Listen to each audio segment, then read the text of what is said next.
Mushroom छतरी के आकार के छोट छोट कवक हवे जवन खाए लायक होखेला। मशरूम जहरीला भी हो सकता, लेकिन ई अलग अलग रंग में आवेला अवुरी खाए के सुझाव ना दिहल जाला। लेकिन यहाँ ए वीडियो में हमनी के खाए लायक बटन मशरूम के बारे में बात करब, जवना में विटामिन बी, अवुरी डी, अवुरी फाइबर के मात्रा ज्यादा होखेला, जवना में कम कैलोरी होखेला। मशरूम के सब्जी के मांस के नाव से भी जानल जाला, काहे से कि यह में प्रोटीन के मात्रा ढेर होला। मशरूम से स्वास्थ्य के कई गो फायदा होला आ एकर समर्थन वैज्ञानिक सबूत से मिलेला। रोज मशरूम खाए के टॉप 5 स्वास्थ्य फायदा बतावल जाता।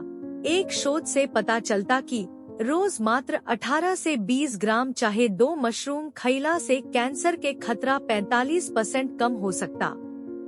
मशरूम में एर्गोथियोनेन नाम के एगो शक्तिशाली एंटीऑक्सीडेंट अवुरी अमीनो एसिड होखेला, जवन की कोशिका के नुकसान अवुरी कैंसर के दर के कम करेला। एगो अवुरी शोध से पता चलता कि अपना आहार में मशरूम मिलला से सोडियम के सेवन कम हो सकता, जवना के चलते ब्लड प्रेशर नियंत्रित हो सकता। लगभग 1 कप मशरूम से लगभग 5 से 6 मिलीग्राम सोडियम मिलेला, जवना के चलते अंत में नमक के इस्तेमाल में कमी आवेला।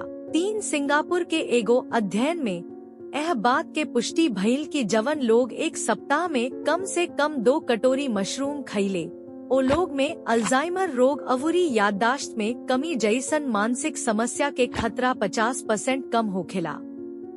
काहे कि मशरूम दिमाग के कोशिका अवुरी न्यूरॉन के बढ़े में मदद करेला, जवन की समग्र दिमाग के स्वास्थ्य के समर्थन करेला। 4 मशरूम विटामिन डी के ज्यादा स्रोत होखेला, काहे कि एकरा में भी सूरज के रोशनी में विटामिन डी के स्तर बढ़ जाला, ठीक इंसान निहन। यदि राउर विटामिन डी के कमी बा, चाहे कैल्शियम के कमी बा, तो मशरूम राउर खाती सबसे निमन विकल्प बा।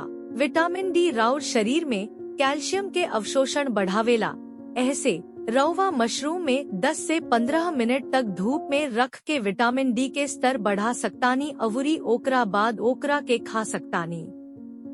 5 मशरूम में प्रीबायोटिक भरपूर मात्रा में होखेला, जवन की ओकरा में मौजूद पॉलीसैकेराइड के मदद से पेट में निमन बैक्टीरिया के बढ़े के बढ़ावेला। स्वस्थ आंत अवुरी खाना के बेहतर पाचन खाती निमन बैक्टीरिया के जरूरत होखेला। मशरूम के फायदा यहाँ खत्म ना होखेला।